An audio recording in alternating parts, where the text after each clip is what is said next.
Programa de hoje, um dos maiores e mais respeitados psicólogos desse país. Tô louco, eu tô louco. Palestrante e pioneiro nos estudos das dependências tecnológicas no Brasil. Abrindo mão da privacidade, clicando em tudo que é bobagem. Burrice, hashtag aumentando. Com vocês, Dr. Cristiano Nabuco. Que beleza!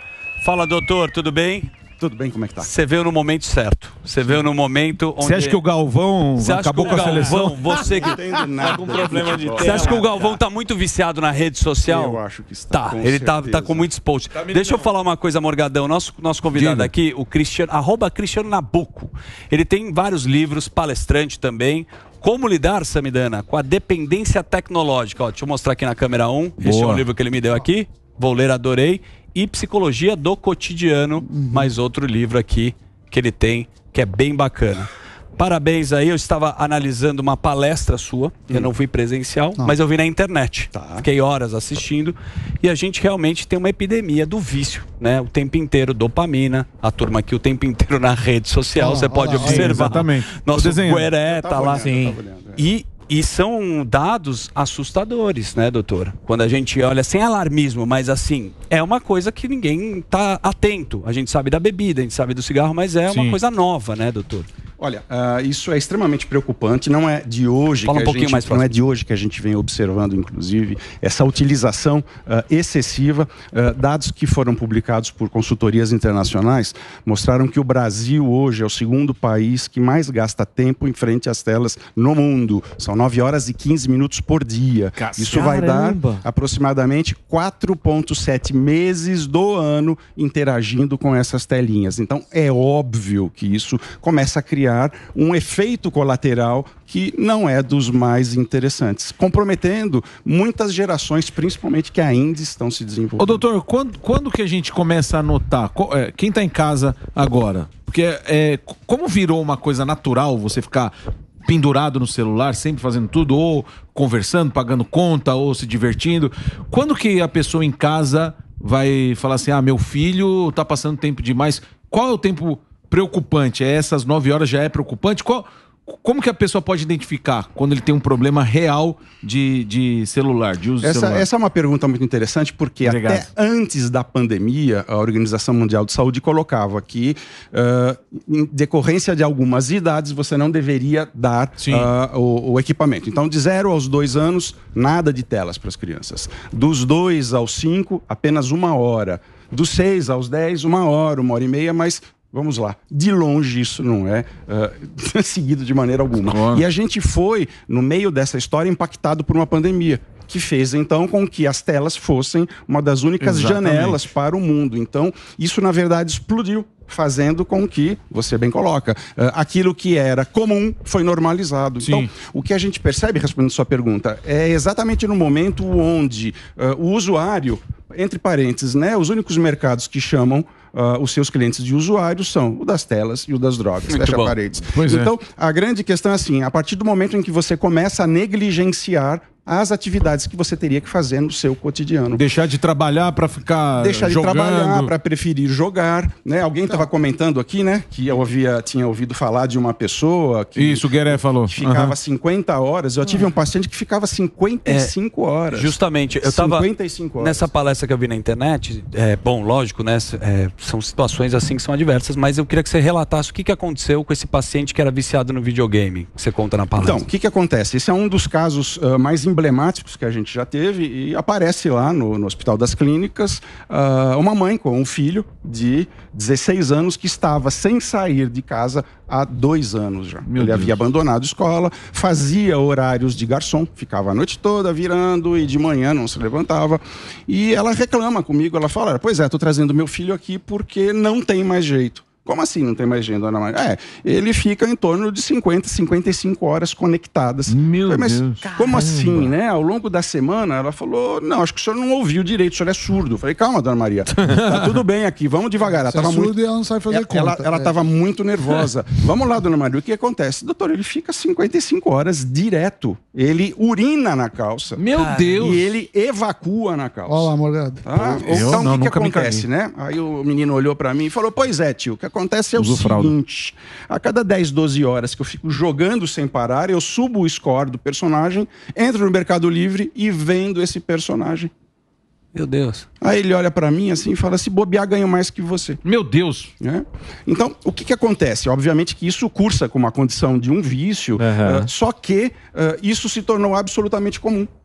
O que acontece? As pesquisas vão mostrar, por exemplo, que a hora que a gente está aqui conversando e discutindo sobre alguma coisa, de repente, se você pega seu telefone celular para dar uma olhada, você vai levar nada menos do que 23 minutos para recuperar o seu estado de atenção que você tinha antes da interrupção. Quando você pega o seu celular para ver um WhatsApp, entrar no Instagram... 23 minutos e 15 segundos. Praticamente um hiato. É um hiato, fazendo então com que sua capacidade de se aprofundar, de se concentrar, desenvolver a criatividade, que nem aqui vocês estão conversando. Poxa, Galvão isso, Galvão aqui. Você precisa de um tempo para que aquela informação ela seja acomodada na sua mente para você chegar, mas eu discordo dele, né? Olha, aquilo que estão falando, a gente não chega mais nesse ponto, porque você está num estado de distração perene. Doutor, tem muitas profissões, eu trabalho com ciência de dados, com tecnologia, você trabalha no computador. Então, se você tiver uma jornada de 8 horas, o programador vai ficar 8 horas na tela. Com certeza. E aí o que você está falando é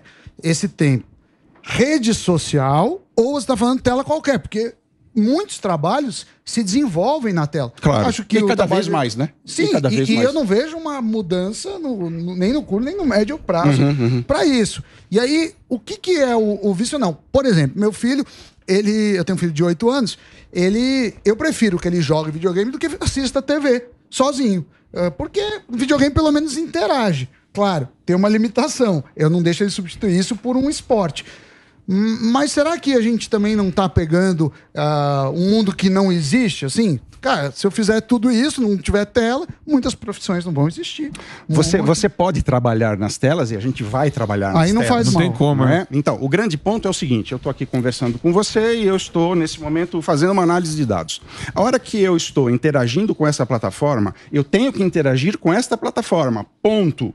O que você não pode fazer é para olhar o WhatsApp, aí você vai ver o e-mail, aí sem significado e objetivo. Essa alternância de operações mentais vai fazendo com que seu cérebro ele comece a sofrer exatamente em função dessas mudanças de áreas que são recrutadas. E isso começa a criar um desgaste ao longo do tempo. Vários exames, inclusive, de espectroscopia, que medem a ativação cerebral, eles mostram que depois de um tempo que uma criança, por exemplo, ficar jogando videogame, certas áreas começam a ser desativadas. Caramba! É como se eu pegasse, por exemplo, um peso aqui e ficasse fazendo ginástica, chega uma hora que eu entro numa atrofia, o hipertraining, que eles chamam, né? Overtraining.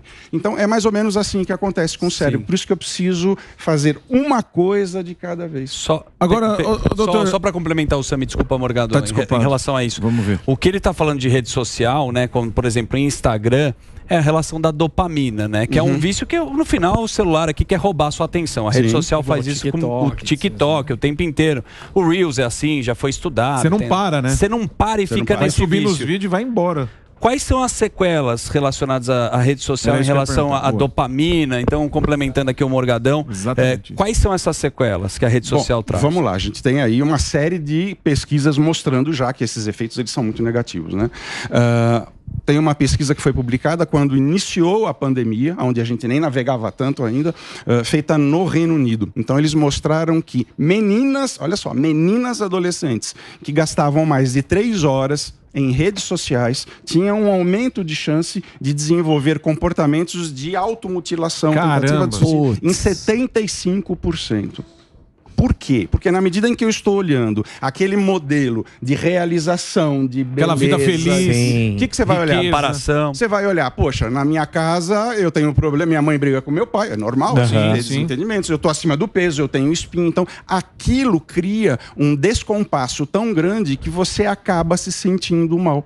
E, ou seja, quanto mais você posta, quanto mais você espera as curtidas, mais isso começa a funcionar como uma compensação. É um amortecedor psicológico, aonde com o tempo você perde completamente. Agora, doutor, qual que é a maneira saudável de utilizar a tecnologia? Seja videogame, seja a tela aqui do celular, qual que é o ideal?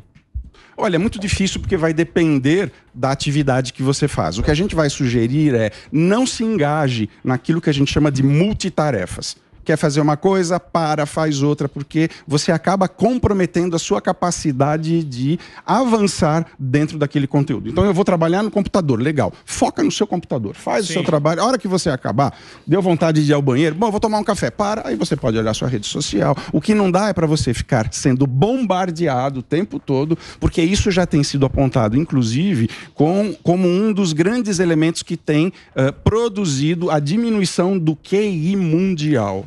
Desde o final da década de 90, eles têm associado o uso excessivo das telas a uma diminuição progressiva desse quociente intelectual. O que acontece? A cada nova geração, você tem 0,3 percentuais de aumento. Meu pai tem 0,3 a mais do que o meu avô, eu 0. Isto não está acontecendo desde o final da década de 90. Caramba. Porque eles entendem que a gente fica o tempo todo lidando com informações, só que essas informações não viram conhecimento. E isso, obviamente, começa a criar problema. Eu nunca me esqueço de uma senhora que me abordou na entrada lá do ambulatório e ela, preciso conversar com o senhor, preciso conversar. Não, eu não posso, não, eu preciso conversar. E ela estava muito angustiada, né? Bom, o que está acontecendo? Levei, puxei ela no canto ali para tomar um café. Meu filho não sai da internet, ele não para de brincar e eu estou preocupada. E, puxa, quantos anos será que tem o filho? Um pré-adolescente, um adolescente? Mas o problema, doutora, ela me interrompe, é quando nós vamos ao shopping. Como assim ao shopping? Quando nós vamos ao shopping, ele larga da mão. Larga da mão? Como? Ele larga da mão e corre em direção às balconistas. Como? Porque ele corre e pede colo. Colo? Como assim? As balconistas acham ele tão bonitinho que pegam ele no colo e ele vai com os dedinhos nos teclados das lojas. Mas quantos anos tem seu filho, dona Maricota? 2 anos e 3 meses, doutor. Meu Deus. Então você vai falar, bom, o problema é a tecnologia? Não, obviamente que não é. É uma família disfuncional que está por detrás. Mas o que a gente começa a perceber é que por trás desse universo das telas existe um mundo que é absolutamente desconhecido para a maioria das pessoas. Uma paciente minha que eu atendi, que ela é diretora de um grande hospital aqui em São Paulo, ela me trouxe o telefone celular da filha. E ela me mostra, olha aqui o telefone da minha filha, tem 6 anos. E eu abro um monte de imagens que não deveriam estar lá. Eu falei, mas fulana, você deu o telefone usado de alguém? Não. E como é que essas imagens pornográficas foram parar lá? Caramba. Simples. Na hora do intervalo da escola, a recreadora escreveu o nome de músicas no quadro negro para que as crianças todas com telefone pudessem procurar. Qual foi a música que a tia digitou, que escreveu lá no... A Dança do Pintinho. Putz. Então, o que acontece? A gente tem que entender que essa tecnologia, ela não é uma tecnologia ingênua. Ela vem exatamente com o objetivo de fazer com que a gente navegue mais. Porque quanto mais a gente navegar, mais essas plataformas valem. Então, é uma corrida pela sua atenção. A gente chama da economia da atenção. E o que acontece? Como as crianças, elas não têm ainda o cérebro completamente desenvolvido, elas não conseguem fazer escolhas que sejam boas. E elas ficam completamente mais dependentes e viciadas. Alguns dados interessantes, né? Tem um livro que eu gosto muito, do Michel Demilger, que ele analisa uma pesquisa francesa que crianças de 0 aos 2 anos que ficam apenas 50 minutinhos por dia durante 2 anos, no final dos 2 anos elas terão deixado de escutar 850 mil palavras. Caramba! Basta você dar o telefone celular, ou a chance de você abrir essa porteira, vai fazer com que, aos 3 anos, problemas de linguagem comecem a aparecer. Porque o cérebro precisa ser estimulado pelas trocas. Desenvolvido, né? E na medida em que você tem um mesmo aplicativo com as mesmas respostas, isso começa a baixar o teto. Ô, doutor, deixa o Morgadão, vai lá. Essa questão, a gente está falando das crianças, né? Só que a tecnologia veio junto para uma galera, tanto para as crianças quanto para os pais. Como tratar, não sei se você faz esse acompanhamento também com os pais, porque o que eu vejo muito, observo muito, você vai, sei lá, na praça de alimentação de um shopping. você vê a mãe e o pai no celular, a criança no celular, não rola essa interação porque eles também são viciados, porque essa tecnologia veio para todo mundo, para as crianças e para os pais. E como tratar os pais nessa questão para que isso não reflita nos filhos também? Essa é a pergunta de $1 milhão, né, que eles falam. Porque nós, talvez, sejamos uma geração analógica, que acabou sendo apresentada para a vida digital. Então a gente tem um ponto de equilíbrio. Eles não. Então, quando a gente pede para que esses filhos sejam mais olhados, a gente está pedindo para que os pais sejam bons modelos a serem copiados. E eles não são. Então, isso escala de uma forma onde você tem famílias completamente comprometidas. A quantidade de gente que eu atendo, de jovens adultos de 20, 25, 30, que não saem mais de casa, que ficam trancados no quarto, que não abrem a janela. Cristiano, mas você está falando algo que deve ser meio... É raro. Não, vocês não têm noção. Cara, verdade. Vocês não têm noção. Então, conversem, por exemplo, com recreadoras infantis. Elas vão falar, as crianças não têm mais coordenação motora. Elas estão perdendo a capacidade de praticar aquilo que seria esperado para a idade, e você tem que atrasar. Então, é algo que eu acho que, se a gente não ficar atentos enquanto sociedade civil, enquanto nós não fizermos nada, a gente vai ter um comprometimento muito grande. E não estou falando de inteligência artificial. Nem entrei nessa seara, porque essa é outra conversa. Não, é outra coisa. Canal da presença. Não, você vê na China é limitado. A criança...